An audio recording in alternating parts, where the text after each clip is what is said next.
Come quick. He's calling for Mom.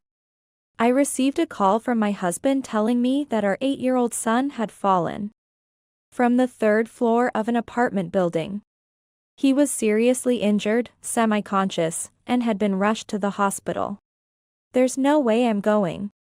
That was my instant response. I thought, but that child is. I almost said something but swallowed my words and fell silent.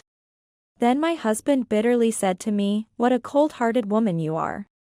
It's understandable that he would think so. But there was a complicated reason for it. My name is Jenny, and I'm 35 years old. After graduating from university, I worked as a full-time employee at a publishing company. After getting married, I switched to part-time. I lived with my husband, Matt, who is 5 years older than me, and our 8-year-old son, Alex. However, Matt was always busy with work, leaving all the housework and childcare to me. Despite this, his salary was low, so the living expenses he gave me were minimal. I managed to get by on my part-time income. The biggest source of stress was my son, who was going through a rebellious phase. He would respond indifferently whenever I spoke to him, and his attitude seemed to worsen day by day. One day, after coming home from school, Alex threw his backpack down and started washing his hands. Usually he would immediately take his belongings to his room. So I wondered what was happening and peeked into the washroom. "What are you looking at? Why are you so confrontational?" "It's because I hate you, obviously." Sighing, I attempted to tidy up his backpack when he yelled, "Don't touch it." Startled by his intensity, Alex stood glaring at me. "I'll get dirty if you touch me." "That's too much." "Apologize." "Shut up." Old hag. Realizing this couldn't continue, I warned him about his manner of speaking. However, he seemed uninterested in changing his attitude, and turned his back on me after a dismissive humph. That's when I noticed blood seeping from his hand. "You're hurt." "Wait here, I'll disinfect it." Alex snatched the first aid kit I brought, saying, "It's none of your business." He refused to let me help, and disinfected not only his hand but also a scraped knee himself. I thought, what a handful. Believing that everyone goes through such phases, I decided to move on and place the hotcakes I had made on the table. They were his favorite, and he would usually eat them even when he was angry. But that day, perhaps because he was in a particularly bad mood, he threw the hotcakes into the trash without having a bite. Hey! It's absolutely unacceptable to waste food.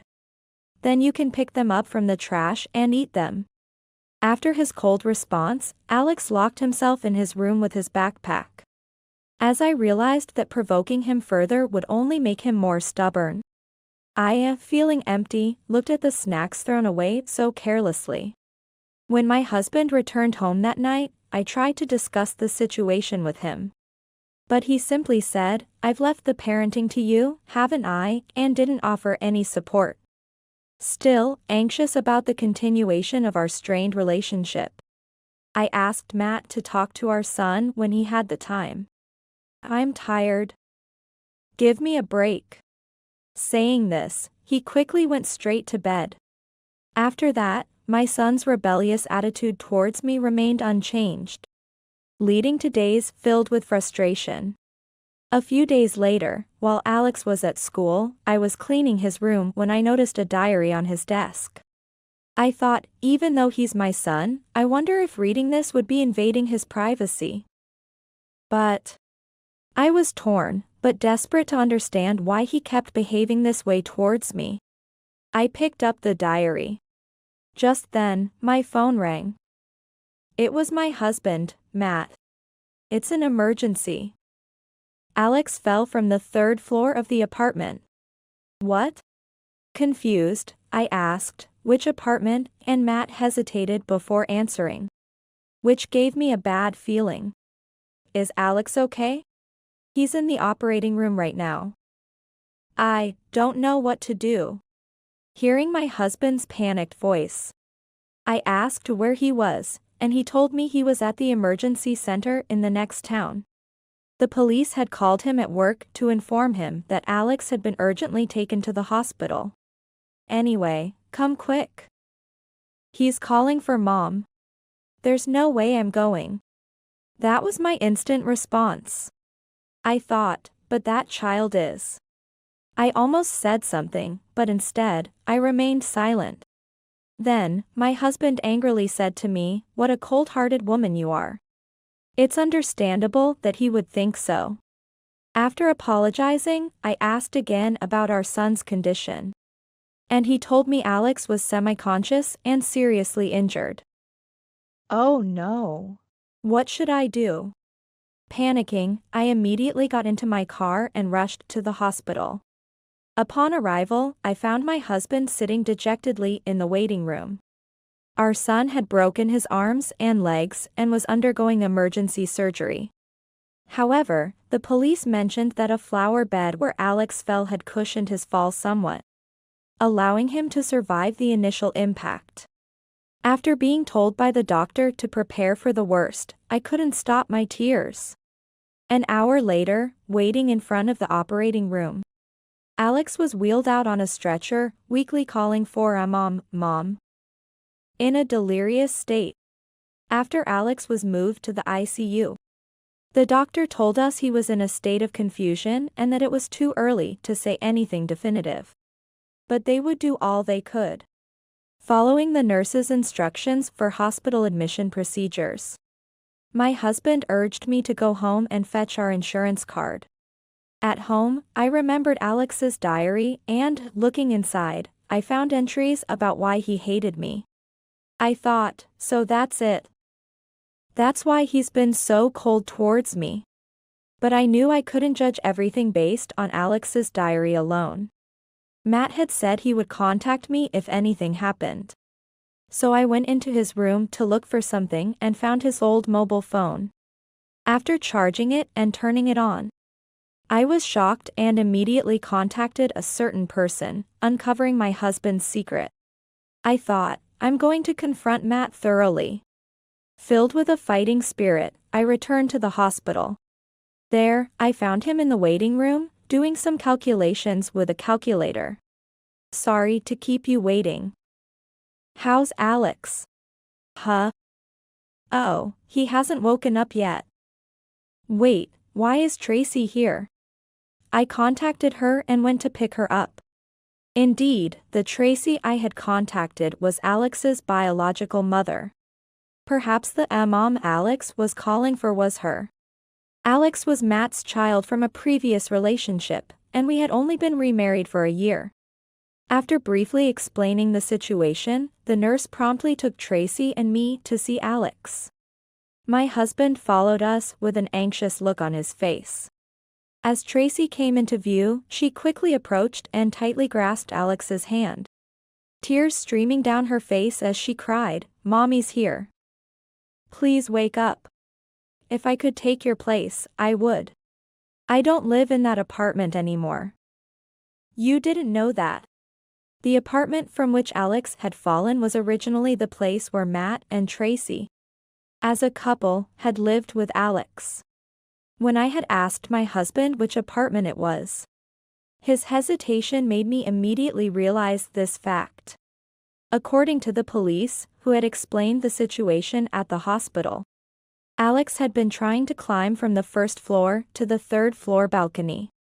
He had gone to visit Tracy but found the front door closed, leading him to take such drastic action. The thought of him going to such lengths to see his biological mother brought tears to my eyes once again. However, Matt grabbed Tracy by the shoulder with a sharp look in his eyes. After cheating on me, you have some nerve showing up here. I've told you, that was a misunderstanding. In the end, your frivolous actions were recognized, and I won custody of Alex. Just admit it already. Having listened silently, I felt a surge of anger and brushed off my husband's hand from Tracy's shoulder. Then, grabbing his hand, I left the intensive care unit, leaving Tracy behind. You told me that the reason for our divorce was Tracy's affair, right? But you told Alex a different reason, didn't you? As if telling me to keep quiet, Matt raised his eyebrows in an attempt to silence me. Realizing he wouldn't tell the truth otherwise, I showed him our son's diary. It was written there that I had an affair with Matt and stole him from Tracy. Furthermore, when Alex asked about the reason for the divorce, he had been told directly by Matt himself. From Alex's perspective, it was easier to harbor anger towards me, who he was told was the other woman, than his own father. I finally understand why Alex hates me so much. It was all because of you. We met after you were already divorced, right? I couldn't tell him Tracy was cheating. It would only hurt Alex. Oh, but I found emails on your old phone. You were asking a friend to seduce Tracy. And you got turned down by that friend, I know that too. At that time, Matt was in the midst of an affair with another woman. And had even gone into debt buying her expensive gifts. Eventually, discarded by that woman, Matt was left with nothing but debt. He fabricated a story about Tracy's infidelity to divorce her and claim compensation. All to settle his debts. I informed him that I had found Tracy's contact information through his phone. Emphasizing, try making an excuse if you can. While thrusting the mobile phone in front of his nose. He visibly paled, his eyes darting around. And you fabricated Tracy's affair, didn't you? The photos you saved on your phone are clearly edited. What? Are you trying to frame me? I worked as a photographer for a publishing company, so I can tell immediately. The heads are just pasted onto different bodies, the necks are slightly off. Pointing to the mismatched area, Matt started to sweat. He hadn't expected me to have professional insight into photography. Since I had only told my husband that I worked at a publishing company. He probably never imagined that I would be handling a camera. So, what now? Give Tracy custody of Alex. Despite Matt shaking his head and refusing to listen, I persisted. You only took Alex for the child support money, right? And it seems like you still have debt. I had also found bills from financial companies in his room, revealing a remaining debt of $30,000. It's insane to go this far. She said she wanted a Birkin bag, and I couldn't say no. I see. And how much were you receiving from Tracy for child support each month? $600 each. Looking at my husband's face as he whispered with a barely audible voice. I couldn't help but feel a profound sense of pity. It's unacceptable to separate a mother and her child seeking each other out. All for the sake of compensation and child support. My husband deeply apologized to me, trembling with anger. It's one of my biggest requests in life. Help me pay off the debt. Request denied. How many lifelong requests do you have anyway? My husband mumbled something, but it was incoherent. Just tell me one thing, why did you marry me? I had been raising Alex for a year, and I realized it's beyond my capacity. According to my husband, me becoming a part-time worker after our marriage was an unforeseen complication. But he thought it was beneficial since I could take care of Alex and help pay off some of the debt. He was allocating 2/3 of his salary to repayments. Which is why the household money he gave me was so limited. Moreover, his panic after Alex's fall from the apartment was because he thought he wouldn't be able to receive child support anymore. I was doing some calculations and realized, if Alex doesn't survive, I can receive life insurance money, right? At this point, I was utterly flabbergasted by his line of thinking. I understand what you're thinking and the situation very well. So, then, we're getting a divorce. Also, I will ensure Tracy gets custody of Alex. Continuing like this, you might end up being charged for receiving compensation. and child support under false pretenses. My words made my husband flinch. He looked around nervously, dreading police involvement. I told him I've already referred Tracy to a lawyer I know. Realizing he had no way out, Matt agreed to relinquish custody. This is bad. What about my debts? You incurred them, so you're responsible for paying them back. Goodbye. Leaving my dazed husband behind, I returned to the ICU where Alex and Tracy were. I asked the nurse to ensure Matt wouldn't enter the room, as Alex would mind. Alex. Alex. Please open your eyes. Perhaps Tracy's voice reached him as Alex slowly opened his eyes. A doctor quickly came over, examined him, and reassured us that there was no longer any concern. Mom. I've missed you. Me too. The two of them embraced tightly, rejoicing in their reunion. I've spoken with Dad. Alex, from now on, you can live with your real mom. What? I shared the truth with both Alex and Tracy, shocked by what they heard. Being 8 years old, Alex was able to understand properly. Thank you. I was mistaken. That's okay. But your mistake was trying to climb the apartment balcony. Don't do anything dangerous again. I promise. Watching Alex beaming at me, I felt relieved knowing he would finally be happy. Tracy tenderly stroked Alex's cheek, her face wet with joyful tears. Thank you so much. I don't know how to express my gratitude. I've been horrible to you, I'm sorry. And thank you. Moved by my son's words, I burst into tears. I'm passing the baton to Tracy as your mother. Alex, make up for lost time and spoil yourself with mom's love. Though it was hard to part with Alex, whom I had considered my son for a year. I knew they needed to be together. I handed Tracy Alex's health insurance card and stepped outside. Without a backward glance at my husband still frozen in the hallway, I left the hospital. I formally divorced my husband, claiming $20,000 in compensation. Tracy also filed claims against him for the compensation and child support she had paid, totaling $35,000. To cover these payments, he resorted to borrowing money at high interest rates, eventually defaulting and forcing him to resign from his job due to incessant calls at his workplace. Now, he's working off his debt by living and working at a place referred by the financial company. His future will undoubtedly be filled with hardship, all of his own making. Later, Tracy informed me that she had successfully regained custody of Alex and they were living together.